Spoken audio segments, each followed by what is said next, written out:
How Nigerian army invaded Enugu churches, disrupted Christmas Eve services, and Q2 enter society. Welcome to the news, and thank you for tuning into our lesson. Intercommunal movements were disrupted, forcing several residents to flee their homes into the forest to neighboring friendly villages. A civic organization, the International Society for Civil Liberties and Rule of Law, otherwise known as Inter-Society, has narrated in its latest report how operatives of the Nigerian army invaded the Ķ′Łł community in the Nkanu East local government area of Enugu State, killing 2 residents. I don't even understand what is going on. The Nigerian military in the north, they are fighting insurgents. And I keep saying this. Maybe it is when they understand it as this, that is when they'll swing into action. The Nigerian military, please, if you are going to listen to this, especially those that have been sent to the north, I know that northerners are not sent to the north. That's northern soldiers are not sent to the north. I know that southern soldiers are not sent to the south. So I know that it is the southerners going to the north and the northerners going to the south. I know that it's just like your NYSC. You are not posted to where you can speak their languages.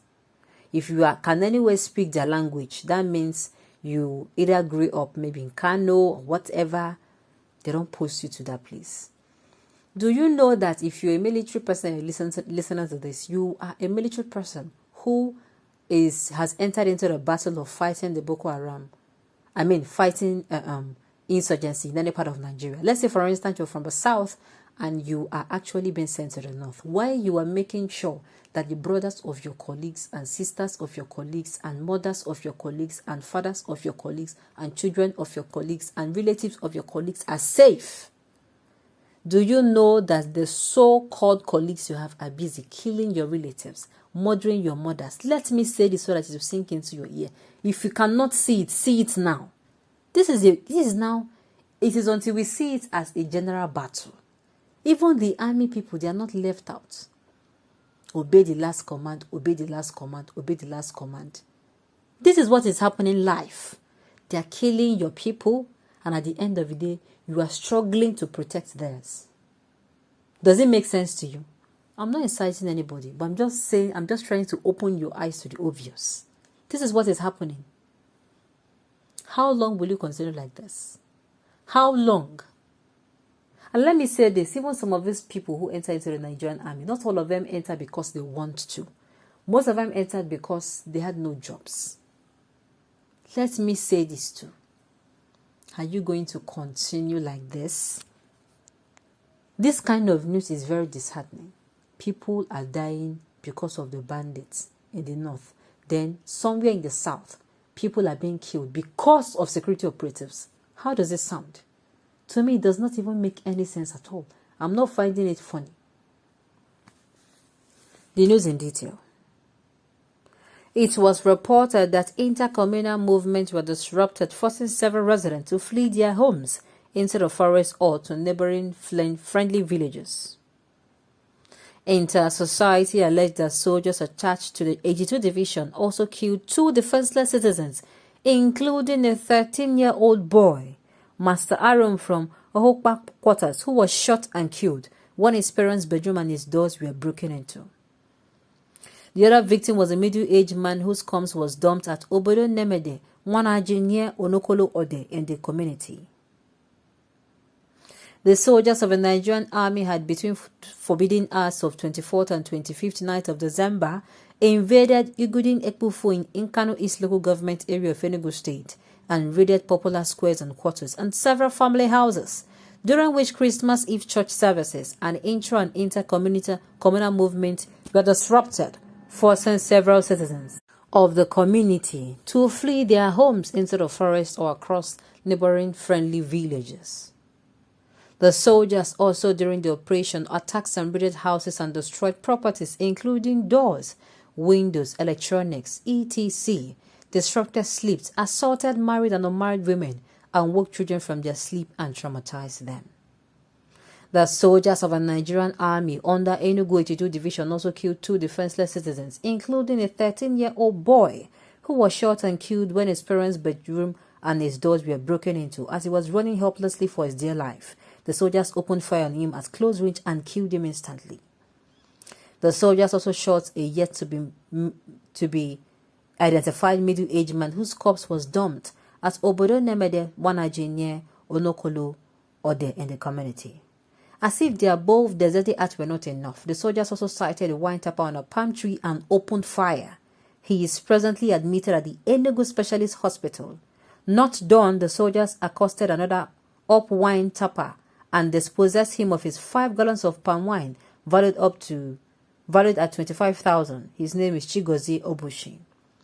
Through the use of threatening and terrifying locals as informants who were forced to show them the dwelling houses of the community's young men of productive age bracket 20 to 50 years, the soldiers attacked and invaded several houses that same late night of 24-25 December 2021 and abducted scores from their sleep.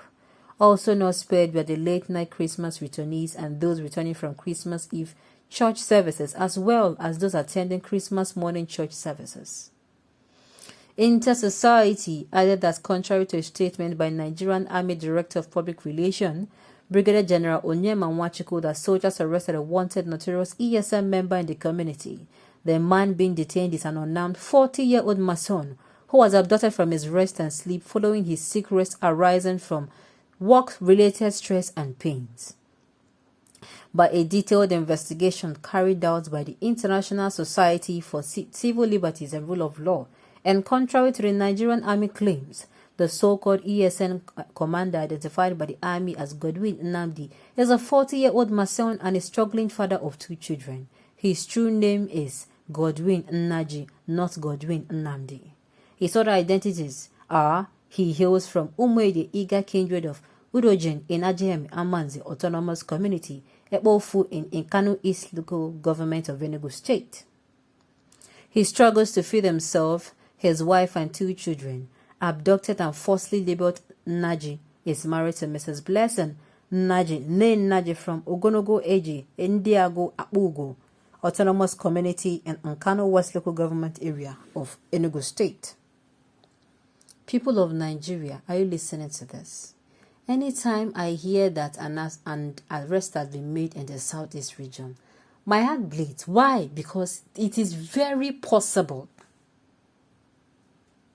Less than 24 to 48 hours, Adeyanju Deji came out and openly said that almost all the people that Nigerian Army are coming out to say these people are IPOB members and ESN members, that they are innocent people. Who? Just listen to this story. Is this not, what is this?